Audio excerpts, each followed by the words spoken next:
Importi mbi 22 tonëve kivi nga Serbia u ndalua të shtunën pasi inspektorët zbuluan praninë e insekteve të dëmshme dhe larvave në dërgesë. Njoftuan autoritetet kompetente për sigurinë ushqimore. Shërbimet e kontrollit bllokuan frutat e kivit në pikën kufitare për shkak të dyshimeve se nuk i përmbushin standardet fitosanitare. Gjatë kontrollit inspektues të mallit, inspektorët identifikuan praninë e larvave dhe insekteve të tjera, çka cënon statusin shëndetësor dhe të sigurisë së frutave të importuara.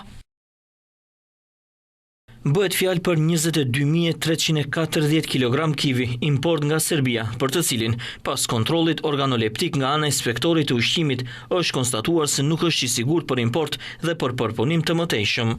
Autoritetet bën të ditur se ky zbulim përbën rrezik për shëndetin e bimëve dhe potencialisht mund të çojë në përhapjen e agjentëve të dëmshëm në vend. Për këtë arsye, u morën menjëherë masa ligjore për ndalimin e importit dhe vulosjen e dërgesës problematike. Dërgesa me kivi do të mbetet nën kontrollin e shërbimeve inspektuese derisa të përcaktohet natyra e saktë e ndotësve dhe derisa të ndërmerren masat përkatëse për përballimin e tyre. Po ashtu paralajmërohet forcimi i kontrollit inspektues edhe për produkte të tjera të importuara të njëjtit lloj, derisa të sigurohet shpërndarja e ushqimit të sigurt dhe të shëndetshëm në treg. Inspektimet fitosanitare kontrollojnë rregullisht produktet bujqësore të importuara me qëllim mbrojtjen e konsumatorëve dhe parandalimin e futjes së insekteve, sëmundjeve ose dëmtuesve që mund të dëmtojë prodhimin vendas.